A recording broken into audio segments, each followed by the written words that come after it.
Hello friends, good morning. നമ്മളുടെ Kerala T V സീരിയലിലേക്ക് എല്ലാവർക്കും സ്വാഗതം. അങ്ങനെ നമ്മുടെ ഗീതു മേഡത്തിൻ്റെ വീട്ടിലെത്തി. അവിടെ എത്തിക്കഴിഞ്ഞപ്പോഴത്തേക്കും ഗീതുവിനെ ഒഴിവാക്കാൻ വേണ്ടി മേഡം കിടന്ന് പെടാപ്പാട് പെടുക. അങ്ങനെ ചെയ്യാൻ ഞാൻ അവിടെ പോവുകയാണ്, ഞാൻ ഇവിടെ പോവുകയാണെന്നൊക്കെ പറഞ്ഞു. ഗീതു അന്നേരത്തേക്കും ഇടിച്ചകത്തേക്ക് കയറി. അവിടെ ചെന്ന് അവിടെ നിന്ന് സംസാരം അങ്ങ് തുടങ്ങി. പിന്നെ രഞ്ജു അപ്പുറം മറഞ്ഞു നിന്ന് ഇതെല്ലാം കേൾക്കുവാണ്. ഗോവിന്ദൻ്റെയും ഗീതുവിൻ്റെയും ജീവിതത്തിൽ രഞ്ജു വന്നതടക്കം അറക്കൽ തറവാട്ടിൽ നടക്കുന്ന കാര്യങ്ങളെല്ലാം നമ്മുടെ ഗീതു അവിടെ നിന്ന് വിജയലക്ഷ്മി മേഡത്തിനോട് പറയുക. പിന്നെ ഗോവിന്ദനെ തൻ്റെ അരികിലേക്ക് വശീകരിച്ചെടുക്കാൻ വേണ്ടി ഗീതു ചെയ്തു കൂട്ടുന്ന ഓരോ കാര്യങ്ങളും എല്ലാം നമ്മുടെ ഗീതു മനസ്സ് തുറന്ന് മേഡത്തിൻ്റെ മുന്നിൽ നിന്ന് സംസാരിക്കുന്നു. അങ്ങനെ ഗീതു എല്ലാ കാര്യങ്ങളും പറയുന്നത് മുഴുവനും അപ്പുറം മാറി നിന്ന് കേൾക്കുവാണ് ഈ നമ്മുടെ വിജയലക്ഷ്മിയുടെ മകള്. അപ്പോൾ ഇതെല്ലാം കേട്ട് ഒന്നിനൊന്നിനും ഗീതുവിനോട് ഭയങ്കര ദേഷ്യവും കാര്യങ്ങളും ഒക്കെ ആയിട്ട് രഞ്ജു ഇങ്ങനെ അവിടെ നിൽക്കുക. അപ്പം നിൻ്റെ സന്തോഷമൊക്കെ ഞാൻ അവസാനിപ്പിച്ച് തരാമടി എന്നുള്ളൊരു മട്ടുമാതിരിയിലാണ് ആശാത്തി അവിടെ നിൽക്കുന്നത്.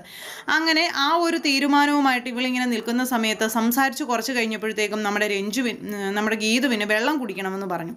അപ്പോൾ അടുക്കളയിലേക്ക് പോകാൻ തുടങ്ങിയ ഗീതുവിനെ തടഞ്ഞ് ഞാൻ പോയി എടുത്തുകൊണ്ട് തരാം എന്നും പറഞ്ഞ് വിജയലക്ഷ്മി മേഡം ഇങ്ങനെ പറയാം. അപ്പോൾ അമ്മയുടെ ഈ വെപ്രാളവും കാട്ടയൊക്കെ കാണുമ്പോൾ അമ്മയ്ക്ക് എന്താ പറ്റിയ, അമ്മ എന്തിനാ ഇങ്ങനെ കാണിക്കുന്നതെന്നൊക്കെ ചോദിച്ചു. പിന്നെയും ഗീതു ഇങ്ങനെ വിശേഷങ്ങൾ പറഞ്ഞുകൊണ്ടിരിക്കുക. അങ്ങനെ പറഞ്ഞ് ഡൈനിങ് ടേബിളിൻ്റെ അടുത്തേക്ക് വന്നു. ജഗ്ഗിലിരിക്കുന്ന വെള്ളം എടുത്ത് കുടിക്കാനായിട്ട് തുടങ്ങുമ്പോഴേക്കും ജഗ്ഗിൽ വെള്ളമില്ല. അപ്പം ജഗ്ഗിൽ വെള്ളമില്ലാതെ വന്നപ്പം അയ്യോ ഇതിൽ വെള്ളമില്ലല്ലോ എന്ന് പറഞ്ഞു ഗീതു. പെട്ടെന്ന് അമ്മ പറഞ്ഞു ഞാൻ എടുത്തുകൊണ്ട് തരാമെന്ന്.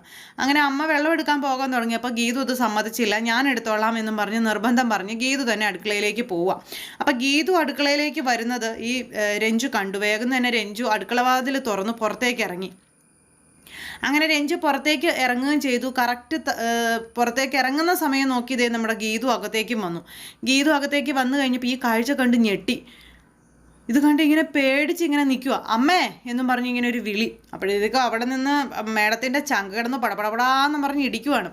അപ്പോൾ ഗീതുവും രഞ്ജുവും തമ്മിൽ കണ്ടു. അവരിന്ന് കണ്ടല്ലോ, എല്ലാം ഇവിടെ കൊണ്ട് അവസാനിച്ചല്ലോ എന്നും പറഞ്ഞുകൊണ്ട് മേഡം ഇങ്ങനെ നിൽക്കുക. ആ സമയത്താണ് അമ്മയെന്നും പറഞ്ഞ് ഗീതു വിളിക്കുന്നത്. വേഗം തന്നെ ഈ രഞ്ജുവിനെ കണ്ടു ഗീതു എന്നുള്ള പേടിയിൽ ഓടി കതച്ച് അടുക്കളയിലേക്ക് ചെന്ന് കഴിഞ്ഞപ്പോഴത്തേക്കും എന്താ മോളേന്ന് ചോദിച്ചു. ഗീതു ഇങ്ങനെ ആ പുറത്തേക്ക് എന്നെ നോക്കി ഇങ്ങനെ നിൽക്കുക. ഇതെന്താ അമ്മ ഇതെന്ന് ചോദിച്ചു. നോക്കുമ്പോൾ എന്താ കതക് തുറന്നു കിടക്കുന്നു. അപ്പോഴാണ് ആ അമ്മയുടെ ശ്വാസം നേരെ വീണത്. ഇങ്ങനെ കതകൊക്കെ തുറന്നിട്ടിട്ടാണോ അമ്മ പുറത്തേക്ക് പോകാനായിട്ട് റെഡി ആയിരിക്കുന്നത്? അമ്മ എന്താ ചെയ്യണ്ടേ? ഇങ്ങനെ തുറന്നിട്ടിട്ട് പോയാൽ ശരിയാവൂ എന്നൊക്കെ ചോദിച്ചുകൊണ്ട് ഗീതു ഇങ്ങനെ വഴക്ക് പറയും. അപ്പോഴേക്ക് ശിവരഞ്ജനി പുറത്തിറങ്ങി നിന്ന് ഇങ്ങനെ നോക്കുക കേട്ടോ. അപ്പോൾ ശിവരഞ്ജനി പുറത്തിറങ്ങി നിന്ന് ഇവർ തമ്മിലുള്ള സംസാരവും കാര്യങ്ങളും ഒക്കെ ഇങ്ങനെ ശ്രദ്ധിക്കുന്നുണ്ട്. ആ സമയത്ത് ഗീതു ആണെങ്കിൽ അമ്മയ്ക്ക് ഒരു ഉത്തരവാദിത്വം, ഇതിനാണോ ഉത്തരവാദിത്വം എന്ന് പറയുന്നത്? ഇങ്ങനെയൊക്കെ തുറന്നിട്ടിട്ട് പോയ വല്ലവരും അകത്ത് കയറി ഇരുന്ന് ആരെങ്കിലും അറിയോ? അങ്ങനെയൊക്കെ ചോദിച്ച് ഗീതു അമ്മയെ ഇങ്ങനെ ഭയങ്കരമായിട്ട് വഴക്ക് പറയുന്നു. അങ്ങനെ അമ്മയും മോളും ഇങ്ങനെ സംസാരിച്ചുകൊണ്ടിരിക്കുന്ന ഈ സമയം നമ്മുടെ ശിവരഞ്ജനി ആണെന്നുണ്ടെങ്കിൽ പമ്മി പുറകിൽ വന്ന് നിന്ന് ഇവരെന്നെ കാണുന്നുണ്ടോ എന്ന് നോക്കിക്കൊണ്ടിരിക്കുക. അപ്പോൾ പുറത്ത് കാറിൻ്റെ അടുത്ത് അജാസു വെയിറ്റ് ചെയ്യുന്നുണ്ടായിരുന്നു. അജാസു പെട്ടെന്ന് ഇങ്ങനെ നോക്കിയപ്പം അവിടെ ഫോൺ വിളിച്ചുകൊണ്ട് ഇങ്ങനെ നോക്കുമ്പോഴേക്കും പെട്ടെന്നൊരു നിഴൽവെട്ടം കണ്ടു. നോക്കുമ്പോൾ ആരാ? ഈ രഞ്ജുവിനെ കണ്ടപ്പോഴേക്കും ഫോണും കട്ട് ചെയ്ത് നമ്മുടെ അജാസ് ഇങ്ങനെ നിൽക്കുക. ഇത് ഗോവിന്ദ് സാറിൻ്റെ വീട്ടിൽ താമസിപ്പിക്കുന്ന ശിവരഞ്ജിനിയല്ലേ? ഇവളെന്താ ഇവരുടെ അടുത്ത്? അപ്പോൾ ഇതിലെന്തോ ഒരു ദുരൂഹതയുണ്ടല്ലോ. അങ്ങനെ ഗീതു കാണാതിരിക്കാനായിരിക്കും ഇവളിങ്ങനെ ഒളിച്ചു മാറി നിൽക്കുന്നത്. ഒളിച്ചു മാറി നിന്ന് ഇങ്ങനെ എന്തൊക്കെയോ സംഭവങ്ങളുണ്ടല്ലോ. അങ്ങനെയാണെങ്കിൽ ഗീതുവിൻ്റെയും സാറിൻ്റെയും ജീവിതം തകർക്കാൻ അറക്കൽ കുടുംബത്തിലേക്ക് ഈ പെണ്ണിനെ പറഞ്ഞു വിട്ടിരിക്കുന്നത് ഇവർ തന്നെയാണ്. ഇവർ തമ്മിൽ ഗീതു അറിയാത്തതായി എന്തോ ഒരു വലിയ ബന്ധമുണ്ട്. അതില്ലെങ്കിൽ ഒരിക്കലും ഇങ്ങനെ ഒരു സാഹചര്യത്തിൽ ഇവളെ ഇവിടെ കാണില്ല എന്നും പറഞ്ഞ് ഇങ്ങനത്തെ പറയുക. അപ്പോൾ ഈ ശിവരഞ്ജനി ഇങ്ങനെ പേടിച്ച് അങ്ങോട്ട് നോക്കുന്നു. പിന്നെ തിരിഞ്ഞു നോക്കുമ്പോൾ അജാസിനെ കാണുന്നു. അജാസ് ആണെന്നുണ്ടെങ്കിൽ അവിടെ നിന്ന് ഇങ്ങനെ ആലോചിച്ചുകൊണ്ട് നിൽക്കുക. അപ്പോഴാണ് അജാസിനെ ശിവരഞ്ജനി കാണുന്നത്. വേഗം തന്നെ രഞ്ജു ഇങ്ങ് മാറി നിന്നു. എന്നിട്ട് അജാസിനെ വീക്ഷിക്കുക. അജാസ് പിന്നെ നോക്കിയപ്പോൾ ഈ പുള്ളിക്കാരിയെ കണ്ടതുമില്ല. കാരണം ഭിത്തിയുടെ മറവിലേക്ക് ഇവൾ മറഞ്ഞു. അത് കഴിഞ്ഞ് പിന്നെ ഗീതുവും അതുപോലെ തന്നെ മേഡവും കൂടി ഇങ്ങനെ സംസാരിച്ച് പുറത്തേക്ക് ഇറങ്ങിയിട്ട് ഇങ്ങനെ അമ്മ ആരെ കാണാൻ പോകുന്നെന്നാ പറഞ്ഞേ എന്ന് ചോദിച്ച് ഗീതു അമ്മയോട് ചോദിച്ചപ്പം അമ്മയാണെങ്കിൽ ആരെയൊക്കെയോ കാണാൻ പോകുന്ന കാര്യങ്ങളൊക്കെ ഇങ്ങനെ പറയണം. അപ്പോൾ ഇതെല്ലാം കണ്ടുകൊണ്ട് നമ്മുടെ അജാസ് അവിടെ നിന്ന് ഇവരെന്തോ വലിയൊരു നിഗൂഢത നിറഞ്ഞവരാണ്, ഇവരെന്തൊക്കെയോ ചതി ഒരുക്കി വെച്ചിട്ടുണ്ട്, എന്നെ ഇക്ക എന്ന് വിളിക്കുന്ന എൻ്റെ ഗീതുവിനെ ചതിക്കാൻ ഒരുത്തിയെ ഞാൻ അനുവദിക്കില്ല എന്ന് അജാസ് മനസ്സുകൊണ്ട് ഇങ്ങനെ പറയുന്നു. അപ്പോൾ ഇവർ രണ്ടുപേരും കൂടി ഇവിടെ നിന്ന് സംസാരിക്കുന്നത് ആ ഭിത്തിയുടെ അതേ മറവിൽ നിന്നുകൊണ്ട് രഞ്ജു കണ്ടു. രഞ്ജു ചാടി കയറി അകത്ത്, അടുക്കളവാതിലൂടെ തന്നെ അകത്തേക്ക് കയറി. അപ്പോൾ ഇവർ സംസാരിച്ചു. ഗീതുവും അതുപോലെ തന്നെ അജാസും കൂടി ഇങ്ങ് പോരുക. അപ്പോൾ ശരി അമ്മ പോവുക, നാളെ കാണാം എന്നും പറഞ്ഞുകൊണ്ട് ഇവരിങ്ങ് പോന്നു. ഇവരിങ്ങ് പോന്ന് വണ്ടിയിൽ കയറി ഇവരിങ്ങ് പോന്ന് കഴിഞ്ഞപ്പോഴാണ് മേഡത്തിന് ശ്വാസം നേരെ വീണത്. മേഡം എന്നിട്ട് അകത്തേക്ക് ഇങ്ങനെ കയറി ഓടി. അത് കഴിഞ്ഞപ്പോൾ നമ്മുടെ ഗീതുവും അജാസും ഇങ്ങനെ വണ്ടിയിൽ വരുമ്പോൾ അജാസ് ഒന്നും മിണ്ടുന്നില്ല. അപ്പോൾ ഗീതു ചോദിച്ചു, എന്തു പറ്റിക്ക, അവിടെ വെച്ച് എന്തെങ്കിലും കണ്ട് പേടിച്ചോ, ഒരു മിണ്ടാട്ടം ഇല്ലാത്ത എന്താന്ന് ചോദിച്ചു. ഒന്നുമില്ല എന്ന് പറഞ്ഞു. അല്ല, എന്തോ ഒരു പ്രശ്നം ഉണ്ടെന്ന് പറഞ്ഞ് ഗീതു ഇങ്ങനെ അജാസിൻ്റെ മനസ്സിലുള്ളത് ഇങ്ങനെ ചകഞ്ഞെടുക്കാനായിട്ട് ശ്രമിക്കാം. അപ്പോഴും അജാസ് ഒന്നും പറയുന്നില്ല. അപ്പം ഞാനിത് ഗീതുവിനോട് പറയാതിരുന്നാൽ, എന്നെ ഇക്ക എന്ന് വിളിക്കുന്ന, എന്നെ കൂടപ്പുറപ്പായി കാണുന്ന ഗീതുവിനോട് ഞാൻ ചെയ്യുന്ന ഒരു വലിയ ചതിയായിരിക്കില്ലേ ഇത്? അപ്പോൾ രഞ്ജുവും അതുപോലെ വിജയലക്ഷ്മിയും തമ്മിലുള്ള ബന്ധം അത് ഞാൻ ഗീതുവിനോട് പറയണ്ടേ? പറയാതിരുന്നാൽ അത് വളരെ വലിയ തെറ്റാവില്ലേ? ഇങ്ങനെയൊക്കെ നിന്നിങ്ങനെ ചിന്തിക്കുക. അപ്പം ഇങ്ങനെയൊക്കെ ആലോചിച്ചുകൊണ്ടിരിക്കുന്ന അജാസിനോട് ഗീതു വീണ്ടും വീണ്ടും എന്താ മിണ്ടാത്തതെന്ന് ചോദിച്ചു. അപ്പോൾ ഞാനത് പറയണോ എന്നിങ്ങനെ ആലോചിക്കുക. വലിയ ഗമയാണേ പറയണ്ടെന്ന് ഗീതു അന്നേരം പറഞ്ഞു. അത് കഴിഞ്ഞപ്പം ഈ വിജയലക്ഷ്മി എന്ന് പറയുന്ന മേഡത്തിനെ അങ്ങ് കണ്ണടച്ച് വിശ്വസിക്കണോ എന്ന് ചോദിച്ചു. അതെന്താ അങ്ങനെ ചോദിച്ചതെന്ന് ചോദിച്ചു കഴിഞ്ഞപ്പോൾ ഈ രഞ്ജുവിനെ അവിടെ കണ്ട കാര്യം ഒരു മിന്നായം പോലെ കണ്ടു. അത് രഞ്ജുവാണോ എന്നൊരു സംശയമുണ്ട് എന്നിങ്ങനെ പറയുവാണ് അജാസ്.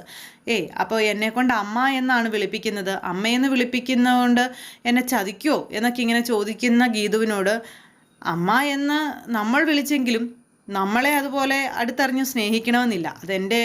എൻ്റെ എക്സ്പീരിയൻസ് ആണ്. നമ്മൾ ആരെ ഉള്ളറിഞ്ഞ് സ്നേഹിച്ചോ അവിടെ നിന്ന് നമുക്ക് ആ സ്നേഹം കിട്ടണമെന്ന് യാതൊരു നിർബന്ധവും ഇല്ല എന്നിങ്ങനെ പറഞ്ഞു. അങ്ങനെ രഞ്ജുവും അതുപോലെ ആ മേഡവും തമ്മിൽ എന്തെങ്കിലും ഒരു ബന്ധം ഉണ്ടെങ്കിൽ അത് ശരിക്കും ഗീതുവിനോട് ചെയ്യുന്ന തെറ്റല്ലേ എന്നിങ്ങനെ ചോദിക്കുക. അപ്പോൾ ഇത് കേട്ടപ്പോഴത്തേക്കും ഗീതുവിനാകെ ടെൻഷനായി. എന്നെ അങ്ങനെ ചതിക്കില്ലെന്ന് തന്നെയാണ് ഗീതു പറയുന്നത്. പക്ഷേ എങ്കിലും ഉള്ളിൽ ഇങ്ങനെ കിടന്നൊരു പെടപ്പ് ഗീതുവിന്. ഈ സമയം കൊണ്ട് അവിടെ വിജയലക്ഷ്മിയും രഞ്ജുവും കൂടി സംസാരിക്കുക. അപ്പോൾ രഞ്ജു ഇറങ്ങുവാണ്. നിങ്ങളുടെ മാനസപുത്ര ഗീതുവിനിട്ടുള്ള അടുത്ത പണി കൊടുത്തിട്ട് ഞാൻ വരാമെന്നും പറഞ്ഞ് പോകാൻ ഇറങ്ങുന്ന സമയത്ത് തന്നെ ഗീതുവിൻ്റെ നമ്പറിൽ നിന്ന് മേഡത്തിൻ്റെ ഫോണിലേക്ക് കോൾ വന്നു. അപ്പോൾ ഫോൺ എടുത്ത് നോക്കിയപ്പം ആരാ വിളിക്കുന്നത്? ഗീതു ആണല്ലേ. അവൾ വിളിക്കുമെന്ന് എനിക്ക് അറിയാമായിരുന്നു. കോൾ എടുക്കാൻ പറഞ്ഞു മകൾ അമ്മയെ കൊണ്ട് കോൾ എടുപ്പിക്കാം. അപ്പോൾ അതേ കോൾ എടുത്തു. ഹലോ മോളെ എന്ന് വിളിച്ചു. അപ്പോൾ അമ്മ, ഞാൻ അമ്മയെക്കുറിച്ച് അമ്മയോട് നേരത്തെയും ചോദിച്ച ഒരു കാര്യത്തെക്കുറിച്ച് ചോദിക്കാനാണ് വിളിക്കുന്നത്. എന്നോട് സത്യം മാത്രമേ പറയാൻ പാടുള്ളൂ എന്ന് ഗീതു പറഞ്ഞു. അപ്പം എന്താ മോളെ, നീ എന്താ ഇങ്ങനെയൊക്കെ സംസാരിക്കുന്നതെന്ന് ചോദിച്ചു. രഞ്ജുവും അമ്മയും തമ്മിൽ യാതൊരു ബന്ധവും ഇല്ലല്ലോ അല്ലേ എന്നിങ്ങനെ ചോദിച്ചപ്പോഴും, ഇല്ല മോളെ, എനിക്ക് രഞ്ജുവിനെ അറിയില്ല എന്ന് പറഞ്ഞു. അപ്പം രഞ്ജു അപ്പുറം മാറി നിന്ന് ചിരിക്കുക. ഈ സമയത്ത് ഗീതു, ഇത് എന്നും അമ്മ പറയുമല്ലോ, അമ്മ ഇതിനി മാറ്റി പറയില്ലല്ലോ അല്ലേ എന്ന് ചോദിച്ചു. ഇനി എന്നോട് ഇത് മാറ്റി പറയരുതെന്നൊക്കെ ഗീതു ഇങ്ങനെ ഫോണിലൂടെ പറയുമ്പം അമ്മയാണെങ്കിൽ ടെൻഷൻ അടിച്ച് ഒരു വഴിക്കായി. അമ്മ അന്നേരം പറഞ്ഞു, ഗതി കെട്ടിട്ട് പറഞ്ഞു, ഇല്ല ഞാനത് പറയില്ല, എനിക്ക് രഞ്ജുവിനെ അറിയില്ലെന്ന്. ശരിയെന്നും പറഞ്ഞു ഫോൺ അങ്ങ് കട്ട് ചെയ്തു. അങ്ങനെ ഫോൺ കട്ട് ചെയ്ത് കഴിഞ്ഞപ്പോഴത്തേക്കും രഞ്ജു നിന്ന് ചിരിക്കുന്നു. മേഡത്തിനാണെങ്കിൽ ആകെ വിഷമം ഗീതുവിനോട് കള്ളം പറഞ്ഞതിൻ്റെ പേരിൽ. ഇതേ സമയത്ത് നമ്മുടെ ഗീതു ആണെങ്കിൽ അജാസിനോട് പറഞ്ഞു, ഇക്ക പേടിക്കേണ്ട, അമ്മയ്ക്ക് രഞ്ജുവിനെ അറിയില്ല, അമ്മ ഒരിക്കലും എന്നെ ചതിക്കില്ല എന്നിങ്ങനെ. അപ്പോഴേക്കും ആ പുള്ളിക്കാരി മനഃപൂർവ്വം ഗീതുവിനോട് കള്ളം പറഞ്ഞതാണെന്നും എന്നെ കൂടപ്പുറപ്പായി കണ്ട് എന്നെ ഇക്ക എന്ന് വിളിക്കുന്ന എൻ്റെ കൂടപ്പുറപ്പിനെ ചതിക്കാൻ ഒരുത്തിയെയും ഞാൻ അനുവദിക്കില്ല. അത് ഏത് വിജയലക്ഷ്മി ആയാലും ഒരുത്തിയെയും ഞാൻ വെറുതെ വിടില്ലെന്ന് അജാസ് മനസ്സിൽ പറയുമ്പോൾ, ഞാൻ വിശ്വസിച്ചവരെല്ലാവരും എന്നെ ചതിച്ചിട്ടേ ഉള്ളൂ. അങ്ങനെ ചതിച്ചിട്ടുള്ളത് കൊണ്ട് ഈ അമ്മ എന്ന് ഞാൻ വിളിക്കുന്ന സ്ത്രീ എന്നെ ചതിച്ചിട്ടുണ്ടെങ്കിൽ അത് ഞാൻ മാത്രം അറിഞ്ഞാൽ മതി, എൻ്റെ ഇക്ക പോലും അറിയണ്ട എന്ന് ഗീതു അവിടെ ഇരുന്ന് മനസ്സിൽ ആലോചിക്കുന്നു. എന്നിട്ട് പഴയ കാര്യങ്ങൾ, അതായത് ഗീതു പല തവണയായിട്ട് വിജയലക്ഷ്മി മേഡത്തിനോട് ചോദിച്ചിട്ടുള്ള ഓരോ കാര്യങ്ങളും നമ്മുടെ ഗീതു അവിടെ ഇരുന്ന് ഇങ്ങനെ ആലോചിക്കാം. അങ്ങനെ ആ ഒരു ഇതിങ്ങനെ കഴിഞ്ഞു. ഇത് കഴിഞ്ഞതിന് ശേഷം പിന്നെയും വിജയലക്ഷ്മിയിലേക്കും ഈ രഞ്ജുവിലേക്കും വന്നു കാര്യം. അങ്ങനെ അമ്മയും മോളും കൂടെ സംസാരിക്കുന്നു. ഗീതു എന്തുകൊണ്ട് അങ്ങനെ വിളിച്ച് ചോദിച്ചതായിരിക്കും എന്ന് ചോദിച്ചപ്പോൾ അവളുടെ കൂടെ വന്ന അജാസ് എന്നെ കണ്ടിട്ടുണ്ടായിരുന്നു, അജാസ് മിക്കവാറും അവളോട് അത് പറഞ്ഞിട്ടുണ്ടാവും, അതുകൊണ്ടാണ് അവൾ എന്നെ വിളിച്ചതെന്നൊക്കെ ഉള്ള കാര്യം പറഞ്ഞു. അപ്പോൾ നിൻ്റെ നിലനിൽപ്പ് നീ തന്നെയായിട്ട് ഇല്ലാതാക്കുകയാണെന്നും നീ എൻ്റെ മകളാണെന്നും ഗോവിന്ദിൻ്റെ പെങ്ങളാണെന്നും രാധിക അറിഞ്ഞാൽ നിന്നെ അവർ തീർത്ത് കളയുമെന്നുള്ള കാര്യം അമ്മ പറയുക. അപ്പോൾ സ്വന്തം അമ്മയ്ക്ക് പോലും വേണ്ടാത്ത എന്നെ തീർത്ത് കളയാൻ രാധിക തീരുമാനിക്കുകയാണെങ്കിൽ അതങ്ങനെ അങ്ങ് തീരുമാനിച്ചോട്ടെ എന്നുള്ള കാര്യം അന്നേരത്തേക്കും ഈ വിജയലക്ഷ്മിയോട് മകൾ പറയണം. അപ്പോൾ നീ വിചാരിക്കുന്നത് പോലെയല്ല, അങ്ങനെയെങ്ങാനും രാധിക അറിഞ്ഞാൽ നീ അടക്കം എന്നെയും ഗോവിന്ദനെയും എല്ലാം തീർത്ത് കളയും അവർ എന്നുള്ള കാര്യങ്ങളൊക്കെ ഇങ്ങനെ പറയാം.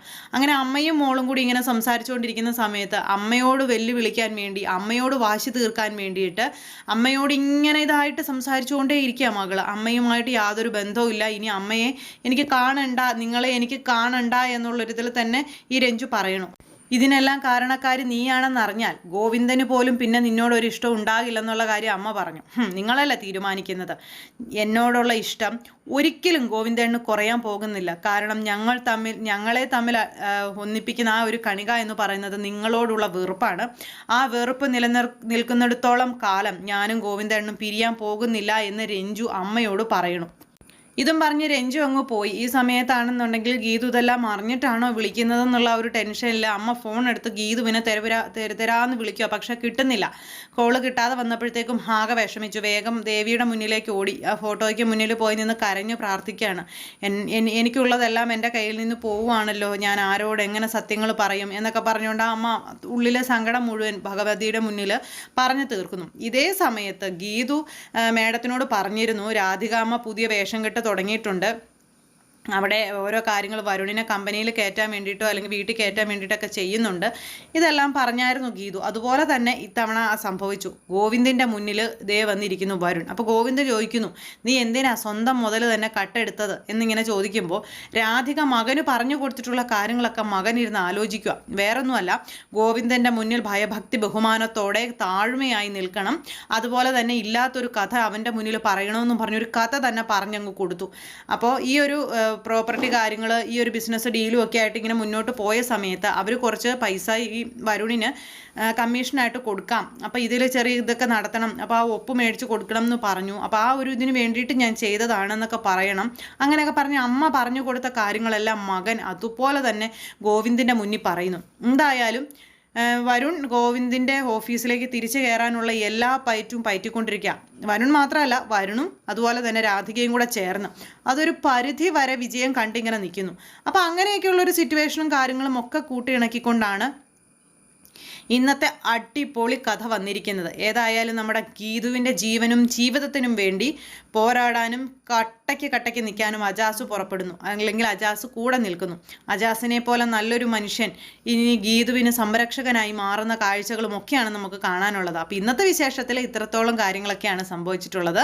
അപ്പോൾ എല്ലാവരും കാണണം, ആരും തന്നെ മിസ് ചെയ്ത് കളയരുത്. എല്ലാവർക്കും നല്ലൊരു ദിവസം ആശംസിക്കുകയാണ്. എല്ലാവരുടെയും സപ്പോർട്ടിനും സ്നേഹത്തിനും ഒരുപാട് നന്ദി അറിയിക്കുന്നു. അടുത്ത സൂപ്പർ ഹിറ്റ് കഥയുമായി കാണാം. എല്ലാവർക്കും നന്ദി.